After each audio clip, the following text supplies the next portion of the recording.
If you've been doing intermittent fasting and you feel worse than when you started, more tired, more anxious, maybe your cycle is off, maybe you're gaining weight while literally eating less, I need you to stop and watch this. Because nobody told you the part that matters most. Intermittent fasting was studied primarily on men, and what it does to a woman's hormones is a completely different story. I'm going to show you exactly what's happening inside your body when you fast, why it's not a willpower problem, and what women in their 30s and 40s are switching to instead and actually seeing results. Stay with me because what I'm about to share in the next 9 minutes could completely change the way you think about food, fasting, and your body. Let's start with something nobody talks about in the wellness world. Women's bodies are wired to be exquisitely sensitive to signs of scarcity. This goes back thousands of years. Your brain is constantly running a background check. Is it safe to ovulate? Is there enough food? Is this a good time to support a pregnancy? And when the answer starts to feel like no, your hormones shift. Fast. When you fast, especially in the morning, your cortisol levels spike. Cortisol is your stress hormone, and for men, a cortisol spike in the morning is actually a good thing. It wakes them up, sharpens their focus, gets them going. But for women, especially women who are already running on low sleep, high stress, and packed schedules, that cortisol spike hits differently. It signals your body that something is wrong. And here's where the cascade starts. High cortisol tells your body to hold on to fat, specifically belly fat, because it thinks you're in danger. It also tells your thyroid to slow down. Your thyroid is like the thermostat for your entire metabolism. When it slows down, everything slows down. Your energy, your mood, your digestion, your ability to lose weight. Women who've been fasting for months and feel like their metabolism has completely stalled.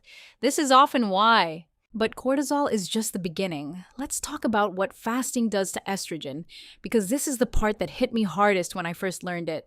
Estrogen in women isn't just about your reproductive cycle. Estrogen affects your brain, your bones, your skin, your sleep, your mood, and yes, your weight. And estrogen is highly sensitive to energy availability. When you consistently restrict your eating window, especially skipping breakfast and pushing your first meal to noon or later, your body interprets that as a signal that resources are scarce. And one of the first things it does is start dialing back estrogen production. You might notice it as irregular periods, or periods that are heavier than usual or lighter. Maybe your PMS gets worse, maybe you're having more anxiety than usual, or your sleep quality tanks, even though you're exhausted. Maybe your skin starts breaking out like you're 17 again. All of these can be signs that your estrogen is fluctuating in ways it shouldn't. And for women who are in perimenopause, typically starting in their late 30s or early 40s, this is especially important. Your estrogen is already starting to shift. Adding the hormonal stress of fasting can amplify those symptoms in a really significant way. Hot flashes that get worse, brain fog that deepens, weight that moves to your midsection and just stays there. Now let's talk about another hormone that doesn't get nearly enough attention in the fasting conversation. GnRH. That stands for gonadotropin-releasing hormone, and it's basically the master regulator of your reproductive hormones. It controls the release of LH and FSH, the hormones that drive your cycle.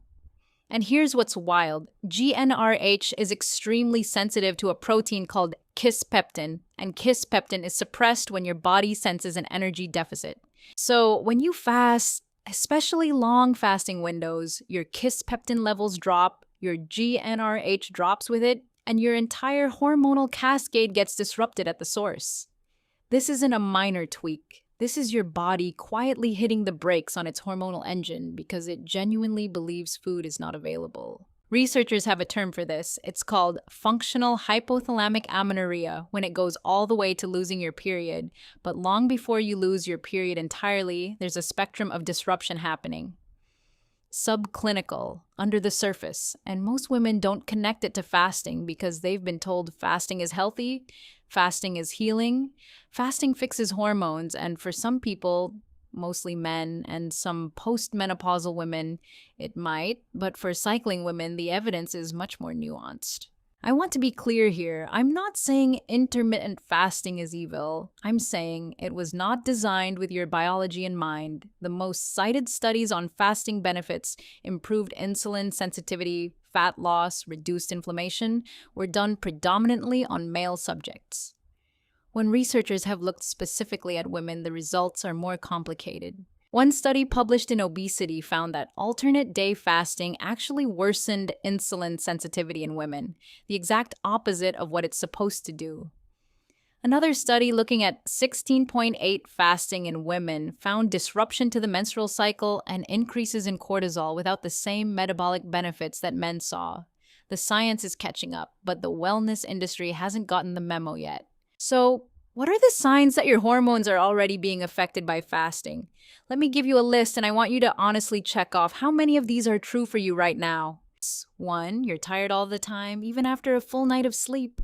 2. Your period has become irregular, heavier, lighter, or more painful.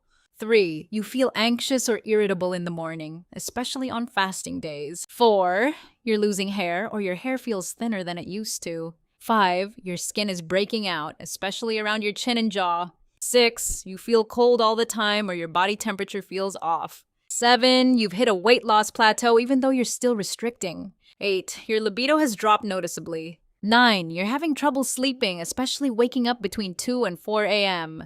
10. You feel more stressed out than your life actually warrants. If you checked off 3 or more of those, your hormones are talking to you, and fasting may be a significant contributor. Now let's get into what actually works, because I don't want to just leave you with a problem. I want to give you a better framework.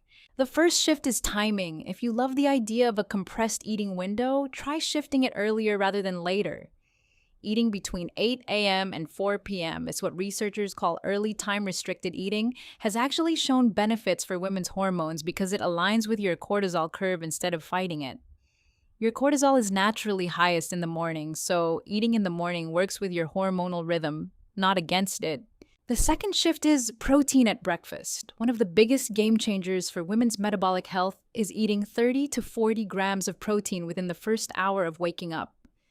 This stabilizes blood sugar, blunts cortisol, and signals to your body that food is available, which is the exact opposite signal that skipping breakfast sends.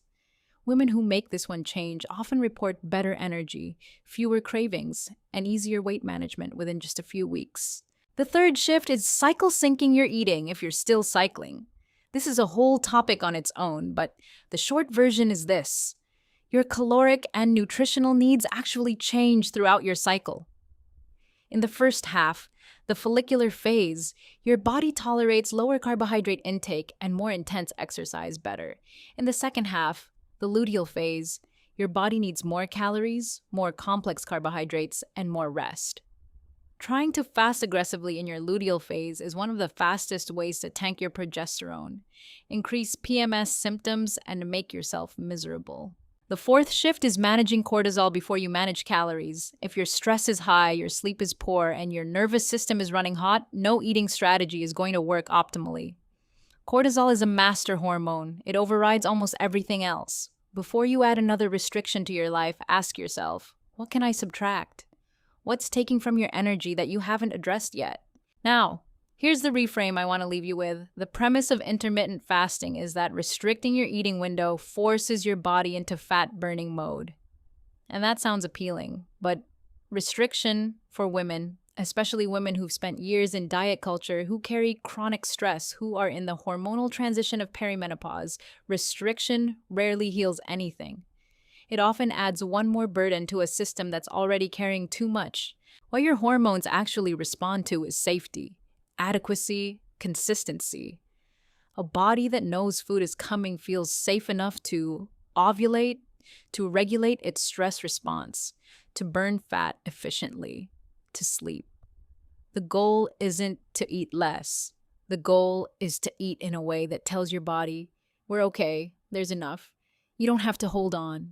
That shift in mindset from restriction to nourishment is what I've seen change everything for women who've been stuck.